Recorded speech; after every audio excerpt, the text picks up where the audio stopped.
স্বাগত জানাই আজকের আমাদের বাইবেল অধ্যয়নে। 2026-এ ঈশ্বর আমাদেরকে নিয়ে এসেছেন। কত খুশি আমাদের জীবনে, কারণ 2026 তিনি আমাদের জীবনে যোগ করেছেন। যারা আমরা আগাপে পরিবারে রয়েছি, বিশেষ করে এই গত 2 মাস ধরে মথিলিখিত সুসমাচারের প্রথম অধ্যায় থেকে আমরা অধ্যয়ন করছি এবং ঈশ্বরকে ধন্যবাদ যে তিনি অনেক কিছু আমাদেরকে তার গুপ্ত ধন মথিলিখিত সুসমাচার থেকে দিয়েছেন।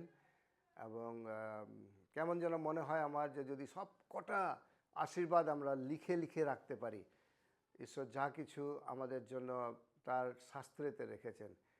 আমার মনে পড়ে প্রভু যীশু খ্রিস্ট তার শিষ্যদেরকে একটি কথা বলেছেন। তিনি বলছেন যে শিক্ষিতদেরকে এবং এই পৃথিবীর জ্ঞানী লোকদেরকে ঈশ্বর তার রাজ্যের গুপ্তধনকে খুলে দেননি, কিন্তু তিনি কিছু শিশুদের কাছে তার রাজ্যের গুপ্ত বিষয়গুলোকে প্রকাশ করেছেন। এই বাক্য যখন আমরা পাঠ করি, আমি পাঠ করি, আমার অনেক একটা গর্ব মনে হয় যে যখনই আমরা ঈশ্বরের বাক্যকে খুলি পবিত্র আত্মার সাহায্যে, ঈশ্বরের রাজ্য সম্পর্কে আমরা অনেক অনেক গভীর বিষয়গুলোকে দেখি, শিখি, যেটা আমার জন্য, যেটা আমাদের জন্য ঈশ্বরের ইচ্ছাগুলো লেখা রয়েছে।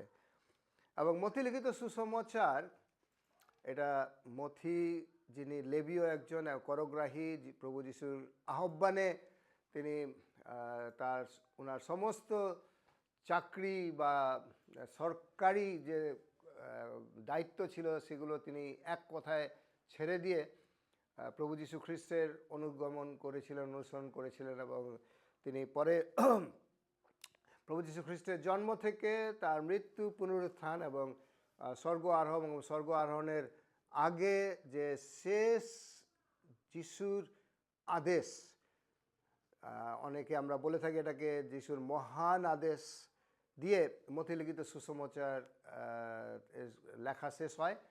কিন্তু সেখান থেকে আরেক ইতিহাস তৈরি হয়ে যায় আজকে গত 2000 বছর ধরে। এবং মথি প্রভু যীশু খ্রিস্টের শিক্ষাকে এবং প্রভু যীশু খ্রিস্টের প্রত্যেকটি কার্যকে একটা শিরোনাম দিয়েছেন, যেটাকে অনেক বাইবেল স্কলাররা বলেন তিনি যিশুর শিক্ষা, যিশুর কার্যকে ঈশ্বরের রাজ্যরূপে দেখিয়েছেন। ওনার লেখার যে অ্যাটিটিউড, এই বইটি, সেটা তিনি লিখেছেন কিভাবে প্রভু যীশু খ্রিস্ট এই পৃথিবীতে এসে ঈশ্বরের রাজ্যকে স্থাপন করার চেষ্টা করেছেন। আজকে এই বই থেকেই আমরা কিছু বিষয়কে তুলে ধরব এবং যে বিষয়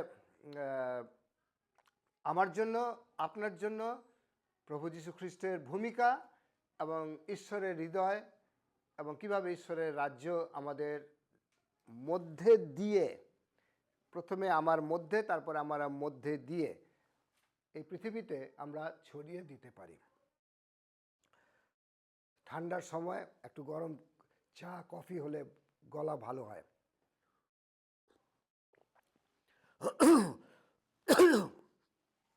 বাইবেল যদি রয়েছে আমাদের কাছে, আমরা খুলি মথিলিখিত সুসমাচার তার 14 অধ্যায়, মথিলিখিত সুসমাচার তার 14 অধ্যায় 34, 35 এবং 36 পদ।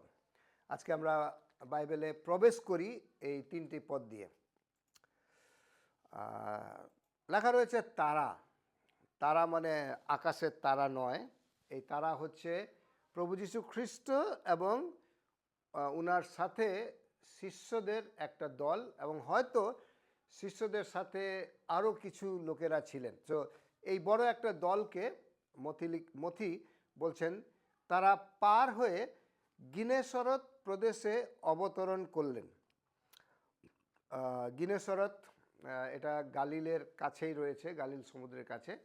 আর আমি যখন এই নামগুলো পড়ি, আমি ঈশ্বরকে ধন্যবাদ দিতে চাই এবং আজকে আমি তারপরে ঈশ্বরকে ঈশ্বরের লোকেদেরকে ধন্যবাদ দিতে চাই, যারা 2009 সালে আমাকে এবং আমার স্ত্রীকে সুযোগ করে দিয়েছিলেন এই সকল এলাকাতে পা রাখার জন্য, নিজের চোখ দিয়ে দেখার জন্য। সুতরাং যখন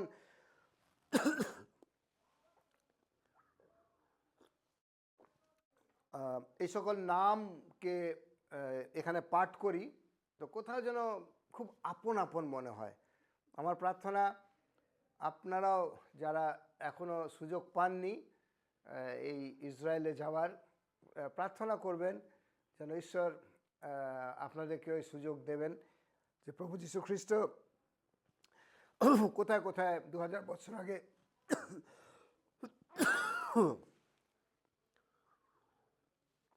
নিজের পা রেখেছিলেন এবং কোন এলাকাতে ঈশ্বরের রাজ্যকে ছড়িয়েছিলেন, এবং সেখান থেকে আজকে পুরো বিশ্বে ঈশ্বরের কার্য এগিয়ে যাচ্ছে।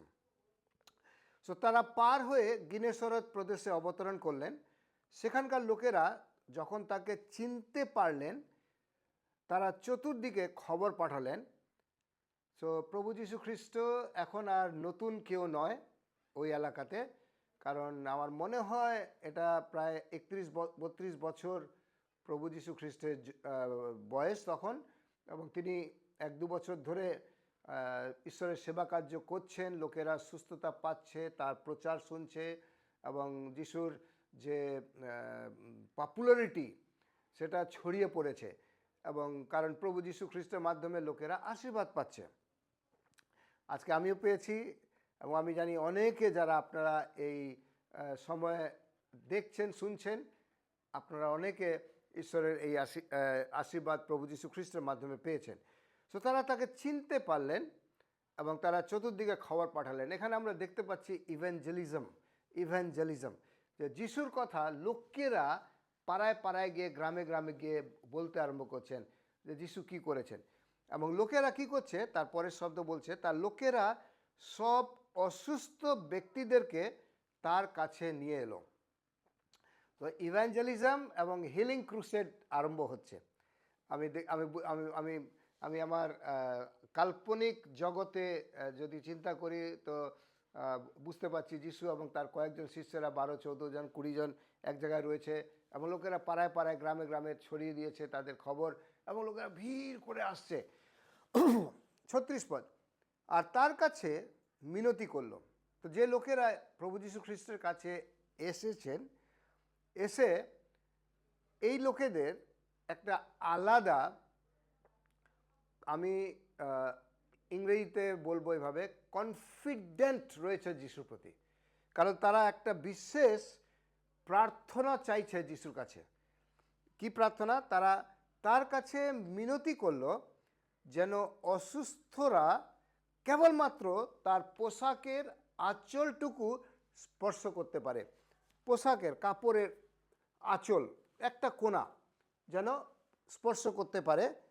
আর ঈশ্বরের বাক্য লেখা রয়েছে এখানে 14 অধ্যায় 36 পদের শেষ লাইন, আর যারাই তাকে স্পর্শ করলো তারা সকলে সুস্থ হলো। শুনতে অনেক শক্তিশালী বাক্য এটা। যিশুর কাপড় স্পর্শ করছেন এবং তারা সকলে, একজনও বাদ দেয়, মানে 100% রেজাল্ট। যে টাচ করছে, এখানে লটারি নেই। লটারির টিকিট অনেকে করে, যে অনেক লোকের মধ্যে থেকে একজন পুরস্কার পায়, কিন্তু যিশুর কাছে যে এসেছে, যেটা আমাকে স্মরণ করিয়ে দিচ্ছে রোমিওতে পৌল যেটা বলছেন, রোমিওতে পৌল বলছেন, আর যে কেহ প্রভুর নামে ডাকিবে। আজকে হয়তো আমরা যিশুকে শারীরিক রূপে পাই না, যিশুর কাপড়কে আমরা পাবো না, কিন্তু যিশুর নামে ডাকা, যিশুকে স্পর্শ করা, যে কেহ যিশুর নামে ডাকিবে সে পরিত্রাণ পাবে। ওকে, এবং এই লোকেরা তারা শুনতে পেরেছিল কি জানেন? এদেরকে কে আইডিয়া দিয়েছিল যে যিশু খ্রিস্টর কাপড় স্পর্শ করলে ওরা সুস্থতা পাবে? কি মনে হয় আপনার? কোনো টিভি চ্যানেল, কোনো রিলস, কোনো ইনস্টাগ্রাম মেসেজ, তখন কি কোনো নিউজ পেপার ছিল যে try try try and see? হ্যাঁ, গীত সংগীতাতে লেখা রয়েছে আস্বাদন করিয়া দেখো, টেস্ট অ্যান্ড সি, যে ঈশ্বর মঙ্গলময়। না, তারা এই টেস্টিং প্রসেসে যায়নি। আমি আপনাকে জানাতে চাই, আমরা রয়েছি মথি লিখিত সুসমাচার 14 অধ্যায়। যদি আমরা চলে যাই 9 অধ্যায় 22 পদে, 9 অধ্যায় অ্যাকচুয়ালি 18 পদ থেকে প্রভু যীশু খ্রিস্টের এক যাত্রা সম্পর্কে লেখা রয়েছে। তিনি একজন সমাজ ভবনের অধ্যক্ষ কন্যা, যিনি জাস্ট মারা গেছে। তো এই অধ্যক্ষ এসে প্রভু যীশু খ্রিস্টকে বলছেন যে আপনি এসে তার উপরে হাত রাখুন, তাহলে সে বেঁচে উঠবে। এবং প্রভু যীশু খ্রিস্ট তার শিষ্যদেরকে সাথে নিলেন এবং বললেন, চলো আমরা এই মৃত ব্যক্তির বাড়িতে যাই। এবং ইনারা যখন ভিড় নিয়ে প্রভু যীশু খ্রিস্ট সেই রাস্তা দিয়ে গমন করছেন, সেই সময় 12 বৎসর যাবৎ রক্তক্ষরণজনিত রোগে আক্রান্ত এক নারী, অর্থাৎ যার ব্লিডিং হচ্ছিল প্রায় 12 বৎসর ধরে, সেই নারী মনে মনে বলছে, আমি 21 পদ পড়ছি, 9 অধ্যায় 21 পদ। সে মনে মনে ভেবেছে। না, আমরা 14 অধ্যায় দেখছি এই লোকেরা এসে যিশুকে বলছে যে দয়া করে আপনার জামা, আপনার কাপড় আমাদেরকে স্পর্শ করতে দিন, স্পর্শ করলেই অসুস্থরা সুস্থতা পেয়ে যাবে। এইখানে 9 অধ্যায় এই মহিলা বলছে নিজের মধ্যে মধ্যে, ইনি কিন্তু যিশুর কাছে চাইছেন না, ইনি নিজের মনের মধ্যেই এক কমিউনিকেশন করছেন যে কেবলমাত্র পোশাকটুকু যদি আমি স্পর্শ করতে পারি তাহলেই আমি সুস্থ হব। কোথাও মিলনটা দেখতে পাচ্ছেন না? আমি আজকে আপনাকে একটা কানেকশন দিতে চাই যে যিশুর জীবনে এই মহিলা হচ্ছে প্রথম ব্যক্তি যিনি নিজের থেকে, শুনবেন ভালো করে, বোঝার চেষ্টা করবেন এবং আমি পার্থক্যটা বুঝিয়ে দেব। এই মহিলা হচ্ছে প্রথম ব্যক্তি যিনি যিশুর জ্ঞানের বাইরে নিজের এক সিদ্ধান্তে যিশুর কাপড়কে স্পর্শ করে সুস্থতা পাচ্ছেন। না, অনেককে যিশুর কাছে সুস্থতা চেয়েছেন এবং বাইবেলে বিভিন্ন প্রকারের সুস্থতা সম্পর্কে লেখা রয়েছে যিশুর মাধ্যমে, যে যখন সুস্থতা চাওয়া হয়েছে যিশু এইদার তিনি কথা বলেছেন বা তিনি তার হাতকে বাড়িয়ে দিয়ে ওই অসুস্থ ব্যক্তিকে স্পর্শ করে সুস্থতা দিয়েছেন। কিন্তু এখানে এই মহিলাটি হচ্ছে প্রথম ব্যক্তি যিনি নিজের মধ্যেই সব সিদ্ধান্ত নিয়েছে, তার বিশ্বাসের সিদ্ধান্ত। আমরা এই সময় এই মাসে আগাপে মণ্ডলী রূপে বিশ্বাস সম্পর্কে শিখছি। বিশ্বাস কি? ঈশ্বরের প্রতি। এবং বিশ্বাস হচ্ছে ঈশ্বর সম্পর্কিত জ্ঞান, যে জ্ঞান যত বেশি যার থাকবে ঈশ্বর সম্পর্কে, তার বিশ্বাসের শক্তি, তার বিশ্বাসের সিদ্ধান্ত তত শক্তিশালী হবে বা তত বেশি হবে।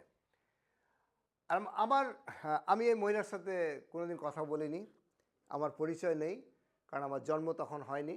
উনি 2000 বৎসর বয়সে বড় আমার থেকে, তাই। এবং কিন্তু বাইবেল যতটুকু প্রকাশ করে এই মহিলা সম্পর্কে, মথি, লুক, মার্ক, তিনটে সুসমাচার লেখক এই মহিলাকে উল্লেখ করেছেন এবং ইনারা একই কথা বলছেন যে এই মহিলা মনে মনে বলছে, আমি যদি যিশুকে স্পর্শ করতে পারি। ও যিশুর শরীরও স্পর্শ করার দরকার নেই, যিশুর শরীরের সাথে যে কাপড়ের স্পর্শ রয়েছে, ওই কাপড়কে আমি স্পর্শ করব, আর আমি সুস্থতা পেয়ে যাব।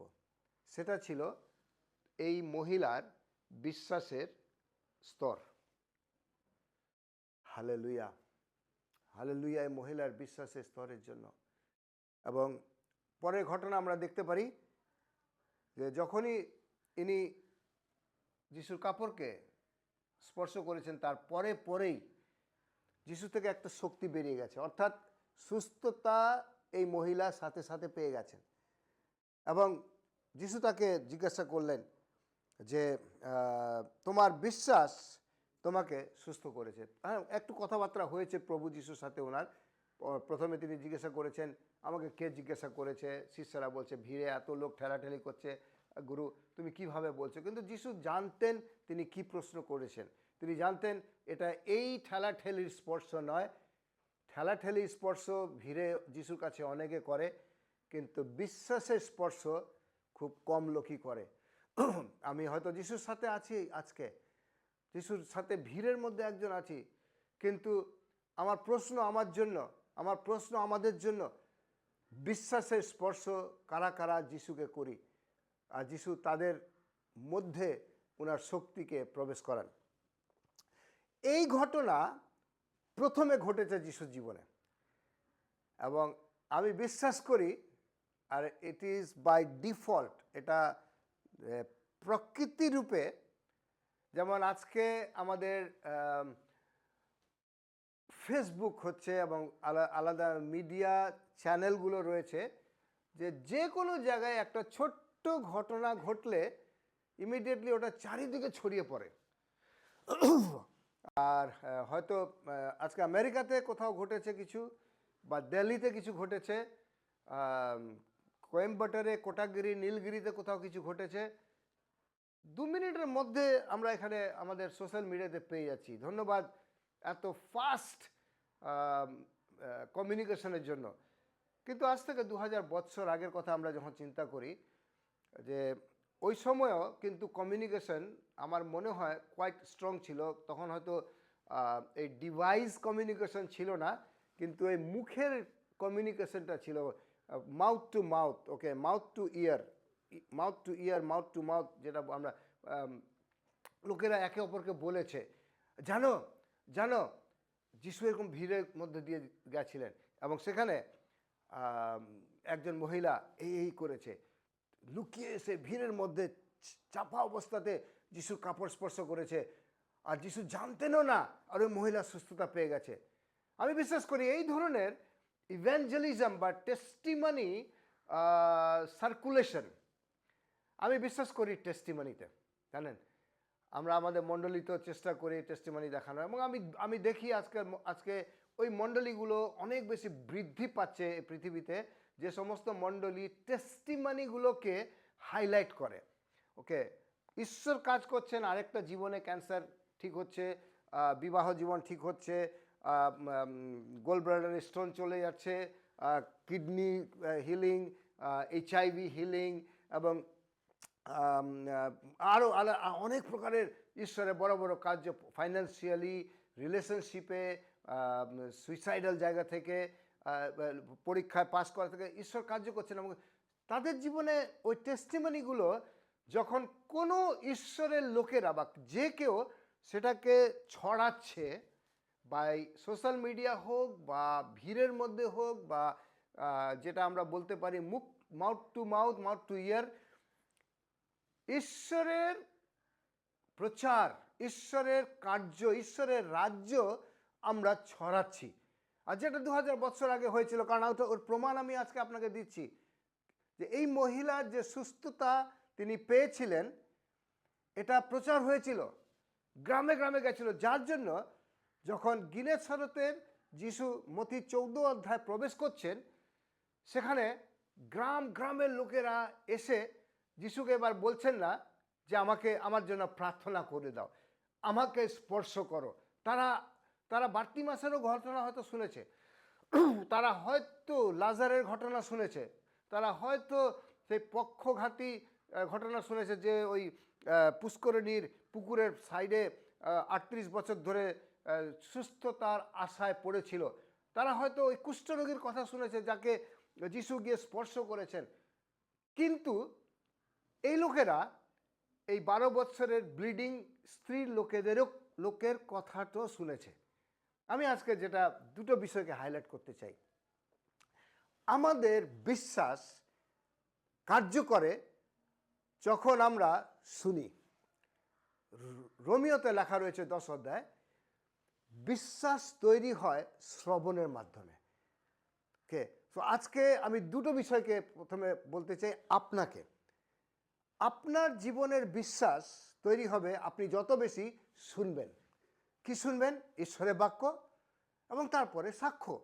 না, আমার মনে হয় এই লোকেরা যারা প্রভু যীশু খ্রিস্টের কাছে এসে এখন একজন না, কিন্তু 14 অধ্যায় একজন না বলে অনেক অসুস্থ ব্যক্তিরা এসছে এবং এরা এসে যিশুকে বলছে, পারমিশন নিচ্ছে, আমরা কি তোমার কাপড় ধরতে পারি, তোমার কাপড় স্পর্শ করতে পারি?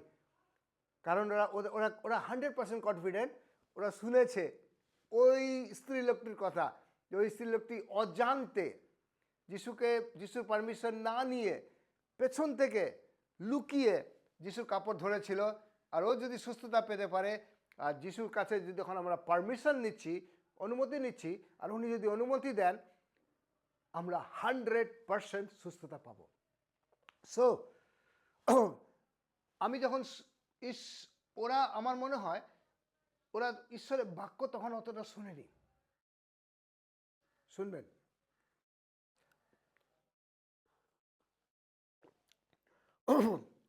এই লোকেদের কাছে ঈশ্বরের বাক্য কতটুকু গেছিল, বাইবেল নীরব, সাইলেন্ট। কিন্তু এইটুকু শিওর যে তারা এই মহিলার সাক্ষ্যটা শুনেছিল। তো আজকে আমার একটা বিশেষ অনুরোধ, আমরা অনেকে আমার দুঃখ লাগে যে যখন কারো সাক্ষ্য কেউ বলে, তখন না আমরা অন্যের সাক্ষ্য শুনতে চাই না।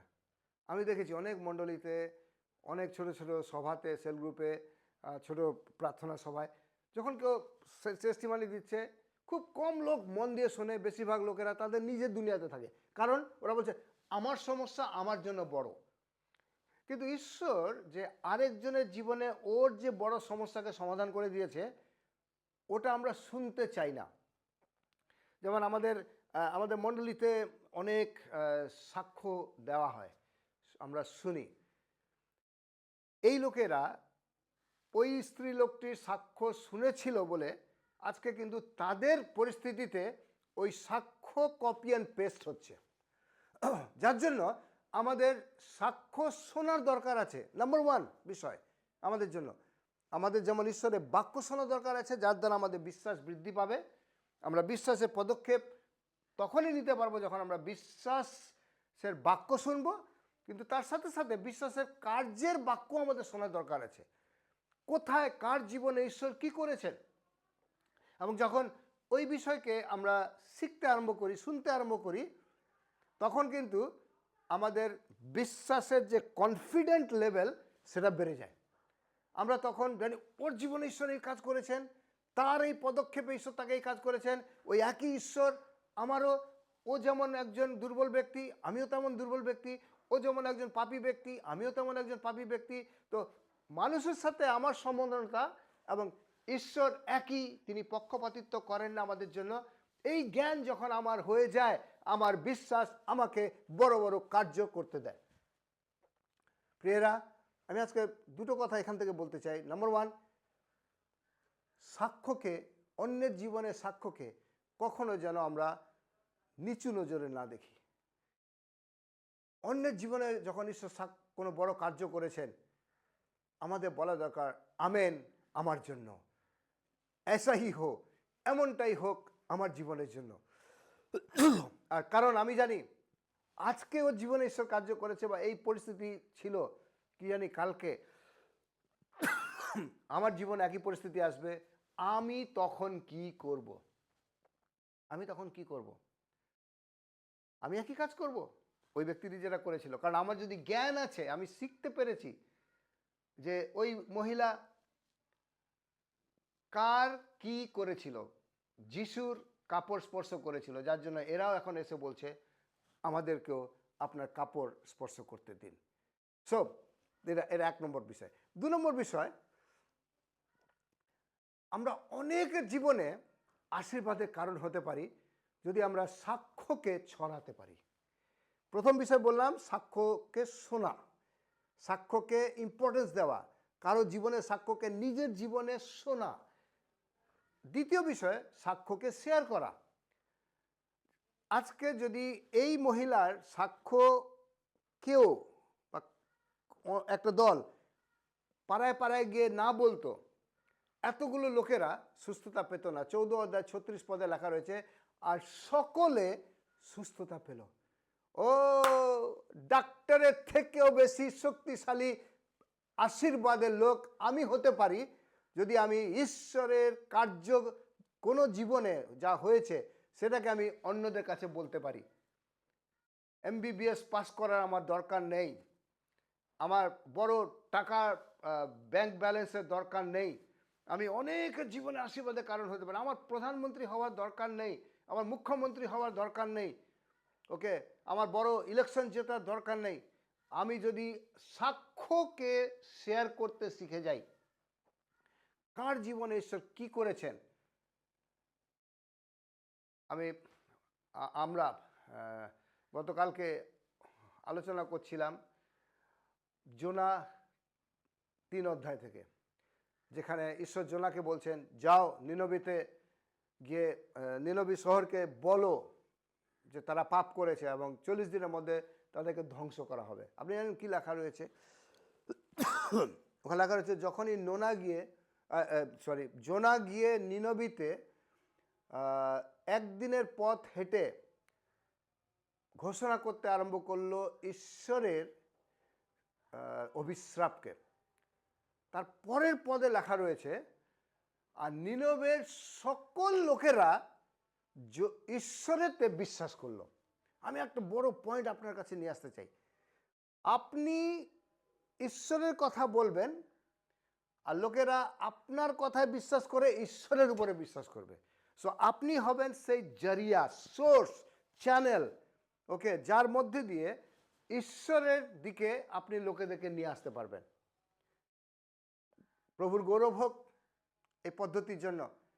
প্রভু আশীর্বাদিত করুক সেই লোকেদেরকে, আমাকে, আপনাকে, যারা আমরা ঈশ্বরের কার্যকে একে অপরের কাছে বলে দিতে পারি। ঈশ্বর আমাদেরকে এই পৃথিবীতে রেখেছেন যেন প্রথমে আমরা জানি ঈশ্বরের কার্যকে, আমরা শুনি এবং তারপরে শোনার পরে মুখ দিয়ে বলতে পারি। যিশু বলছেন, তোমাদের ধন্য চোখ হোক, ধন্য কান হোক এবং তোমাদের ধন্য মুখ হোক।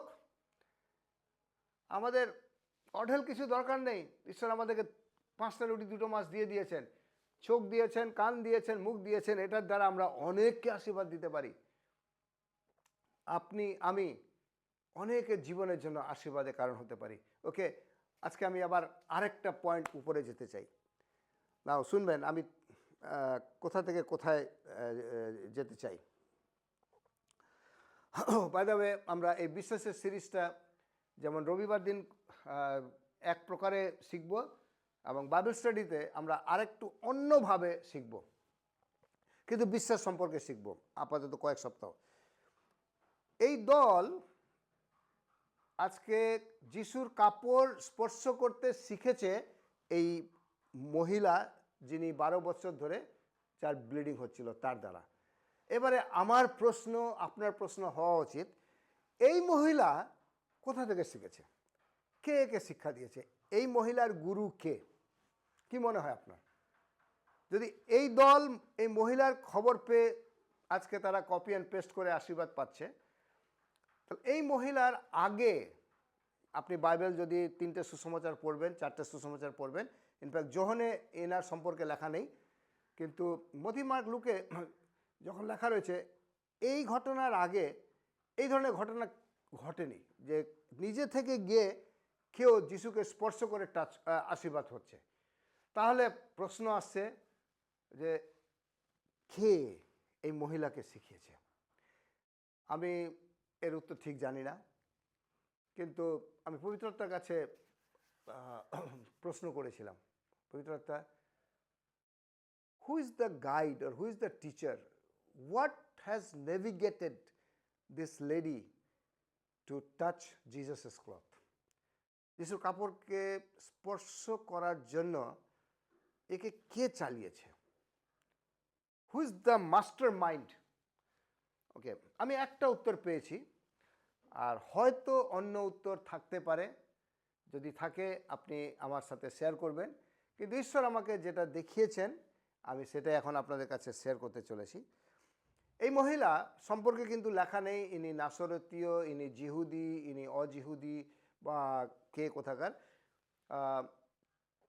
মনে হয় বা এটা মনে হয় কারণ যিশু বেশিরভাগ জিহুদিদের মধ্যে ঈশ্বরের কার্য করেছিলেন ওনার জীবনকালে।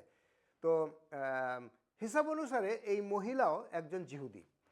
তো জিহুদি যদি এই মহিলা হন তাহলে কিন্তু পুরাতন নিয়ম অনুসারে, শুনবেন ভালো করে শুনবেন, অনেক বড় আশীর্বাদ আমরা পেতে পারি। আছে আশীর্বাদ আপনি পেতে পারেন, ওকে, যদি শুনবেন ভালো করে। পুরাতন নিয়ম অনুসারে ঈশ্বরের বাক্য ছিল এটা, যেন প্রত্যেক বাবা মা তার ছেলে মেয়েদেরকে ঈশ্বরের শিক্ষায় শিক্ষিত করবেন। কে যেটা আজকে আমাদের চার্চের মণ্ডলীর শিক্ষা, যে আমরা যেন আমাদের সন্তানদেরকে ঈশ্বরের শিক্ষা শিক্ষিত করি, তাদেরকে সানডে স্কুলে পাঠাই, তাদেরকে চিলড্রেন ক্লাবে পাঠাই, তারা যেন বাবা মায়েরা যেমন ঈশ্বরের শিক্ষা শিক্ষিত হচ্ছে ছেলেমেয়েরা হোক। অনেক ধর্মে এটা করা হয় না। অনেক ধর্মে ছেলেমেয়েরা পড়াশোনা করুক, খালি জাগতিক জ্ঞানে বড় হোক, আর খালি নামের জন্য অন্য একটু ধর্মের কার্য করবে। কিন্তু ঈশ্বর চান যে পুরো পরিবার ঈশ্বরের জ্ঞানে জ্ঞানবান হবে। আর যার জন্য কি হয়েছে, আমি ওই শিক্ষা অনুসারে আমি বিশ্বাস করি যে এই মহিলাও পুরাতন নিয়মের ব্যবস্থা যতগুলো ঘটনা রয়েছে, যেটা আমরা সৃষ্টি বলতে পারি, ইসরায়েল জাতির সমস্ত যাত্রা মসির নেতৃত্বে, তারপরে জিহোশুয়ার গল্প, দানিয়েলের গল্প, এস্টেরের গল্প, সামুয়েলের গল্প, দাউদের গল্প, সমস্ত রাজাদের গল্প, সমস্ত বিচারকদের গল্প, নিশ্চয়ই ইনি শিক্ষিত ছিলেন। কারণ দ্বিতীয় বিবরণ 6 অধ্যায়ে যখন আমরা পাঠ করি সেখানে লেখা রয়েছে, বাবা মাদেরকে বলা হচ্ছে তোমরা তোমাদের সন্তানদেরকে উঠতে, বসতে, ঘুমাতে, খেতে, হাঁটাচলা করতে তোমরা তোমার সন্তানদেরকে ঈশ্বরের শিক্ষায় শিক্ষিত করবে।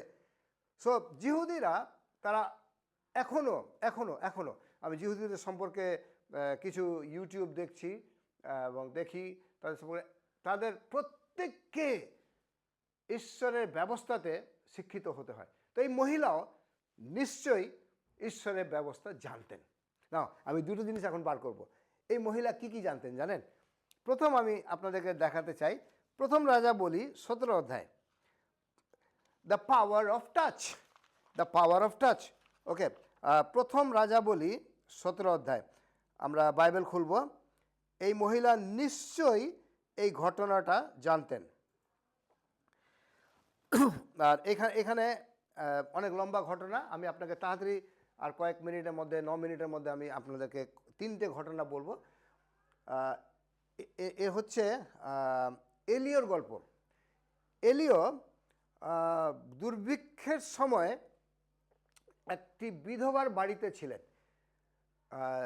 যখন পুরো দেশে দুর্ভিক্ষ, সে সময় এই বিধবা এই এলিয়কে ঈশ্বরের লোককে নিজের ঘরে রেখেছিলেন।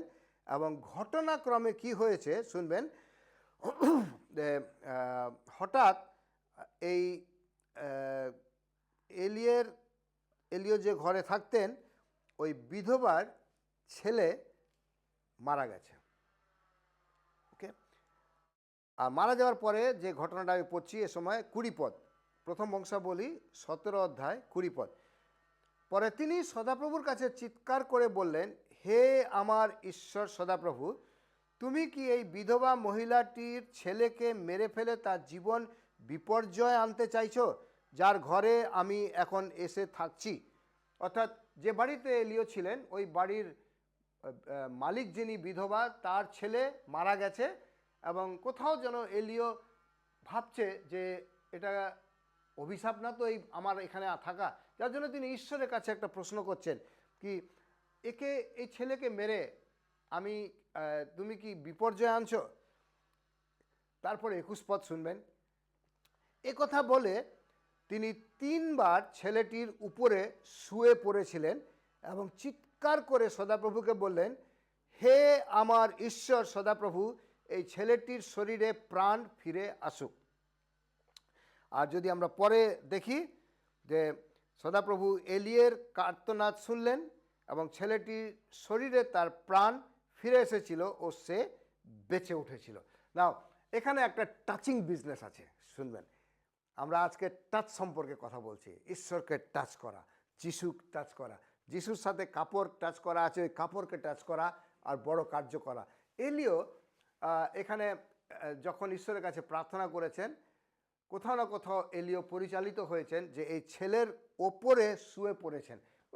কোয়াইট ইন্টারেস্টিং ঘটনা। ওকে, ডেড বডি আছে, একটা ডেড বডি পড়ে আছে একটা যুবক ছেলের, আর ওখানে একটা বয়স্ক ভবিষ্যৎ বক্তা এলিও, ঈশ্বরের লোক, ও কী করছে, ডেড বডির উপরে শুয়ে পড়ছে। কোথাও না কোথাও it's body to body touch. Okay, আর ওই শুয়ে পড়ে চিৎকার করে সদাপ্রভুকে বললেন, এই ছেলেটির শরীরে প্রাণ ফিরিয়ে নিয়ে আসো।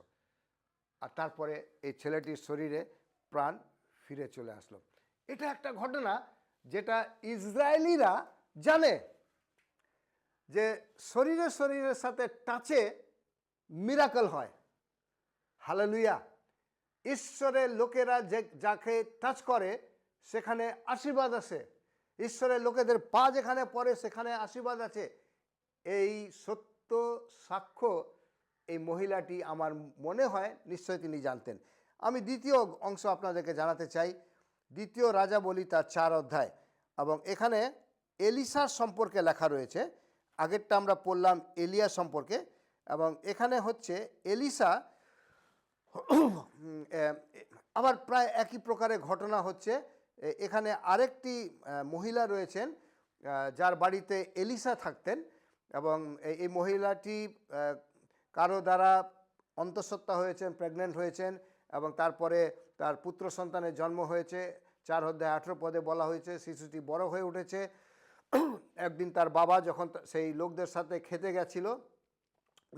গেছিলেন, জমিতে গেছিলেন, যারা ফসল কাটতে এসেছিল, তখন সেও তার কাছে গেল এবং সে তার বাবাকে বলল, আমার মাথা। তার বাবা একজন দাসকে বললেন, ওকে ওর মার কাছে নিয়ে যাও।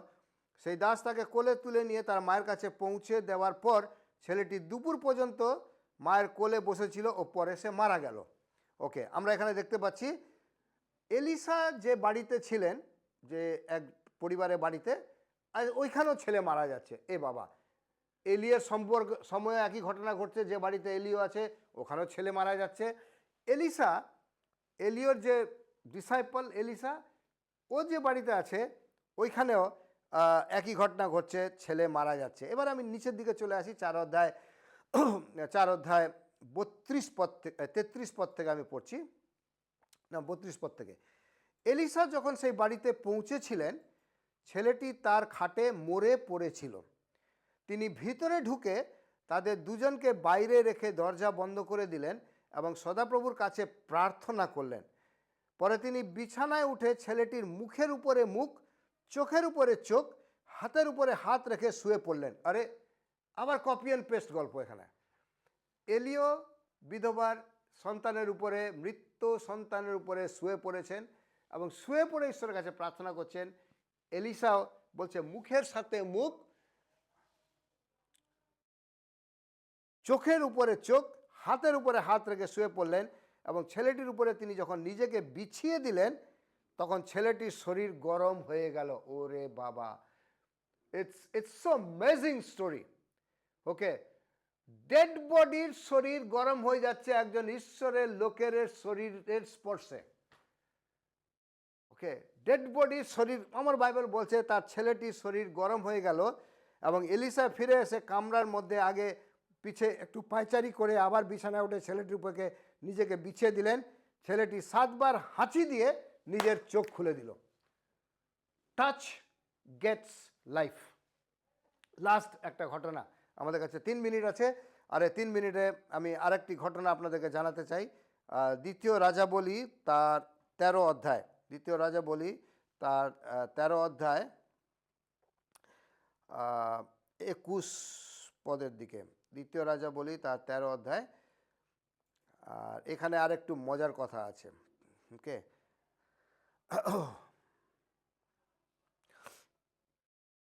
আমি 21 পদ থেকে পড়ছি, না 20 পদ থেকে, 20 পদ থেকে।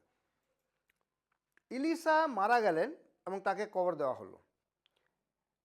ওই বছরে প্রতি বছর বসন্তকালে মোয়াবিরা আক্রমণকারীরা দেশে ঢুকত। একবার যখন কয়েকজন ইসরায়েলি লোক একজনকে কবর দিচ্ছিল, হঠাৎ করে তারা একদল আক্রমণকারীকে দেখতে পেয়েছিল। সো কবর দেওয়ার সময় তারা দেখেছে যে মোয়াবিরা আসছে। সো তারা ভয়ে কী করেছে, তারা সেই লোকটির মৃতদেহটি নতুন কোনো কবরে না দিয়ে ইলিশায়ের কবরে ফেলে দিয়েছে। শুনবেন ঘটনাটা, মানে ইটস ইন্টারেস্টিং স্টোরি। কবর দিতে গেছে, হয়তো কবর খুঁজছে, কিন্তু ওই সময় দেখছে মোয়াবিরা এসে আক্রমণ করবে। তো আর কবর খুঁজতে পারেনি বলে পাশে ইলিশায়ের কবর ছিল, যেখানে নাকি ইলিশায়ের পুরনো শুকনো হাড় ছিল। মানে অনেক দিন আগে ওই কবর দেওয়া হয়েছে, তো ওর কবর পচে গেছে আর হাড়গুলো শুকিয়ে গেছে। তো এরা ভয়ে ওই ডেড বডিটাকে ওই কবরে ফেলে দিয়েছে। কবরে ফেলে দিলেন এবং সেই মৃতদেহ যখন ইলিশায়ের অস্থির ছোঁয়া লাগলো, লোকটি প্রাণ ফিরে গেল এবং নিজের পায়ে উঠে দাঁড়ালো। Again the power of touch. Okay, just ইলিশার যখন তিনি বেঁচে আছেন তখন তিনি এক মৃত ব্যক্তির উপরে টাচ করছেন, ওখানে জীবন পাচ্ছে। ও মারা গেছেন, ওনার হাড় শুকিয়ে গেছে, কবরে আরেকটা ডেড বডিকে দেওয়া হচ্ছে, সেখানে জীবন পাচ্ছে। প্রিয়রা, আমি জানি, আমার বিশ্বাস যে এই গল্পগুলো, এই ঘটনাগুলো, এই 12 বৎসরের স্ত্রী লোকটি, যাকে এর আগে কোনোদিন শিক্ষা দেওয়া হয়নি, যিশু কোনোদিন বলেননি এই আমার কাপড় ধরবে তুমি সুস্থতা পেয়ে যাবে, যিশু বলেননি। কিন্তু আমি বিশ্বাস করি তিনি জানতেন যে ঈশ্বরের লোকেদের স্পর্শে সুস্থতা আছে, ঈশ্বরের লোকেদের টাচে মৃত জীবন পায়।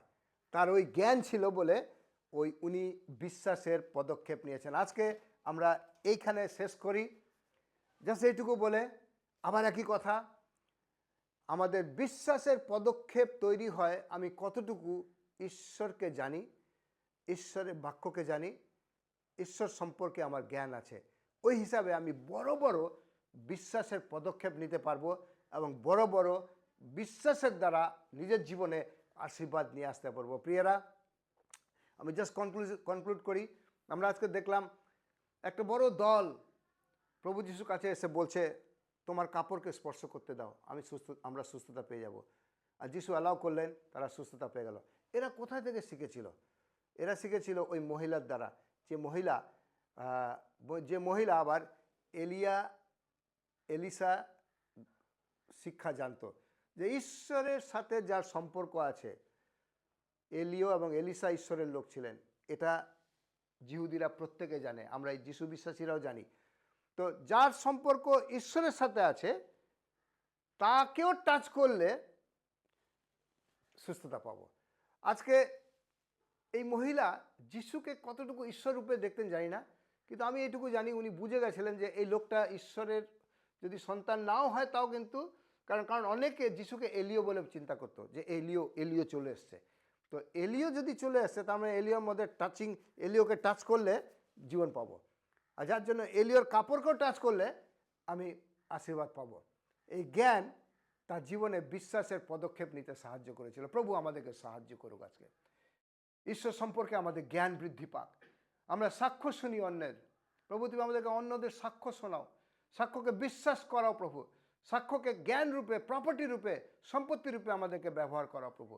এবং ওই অনুসারে আমাদের বিশ্বাসের পদক্ষেপ থাকবে এবং তুমি আমাদের এই বিশ্বাসকে প্রথমে আমাদের জীবনে আশীর্বাদ রূপে নিয়ে আসবে।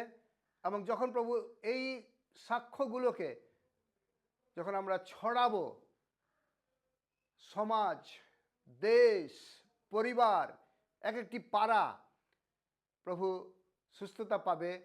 আমার সাক্ষ্য এবং অন্যের সাক্ষ্যকে যখন আমি ছড়াতে শিখব, প্রভু আমাদেরকে এই গুণ দাও আজকে।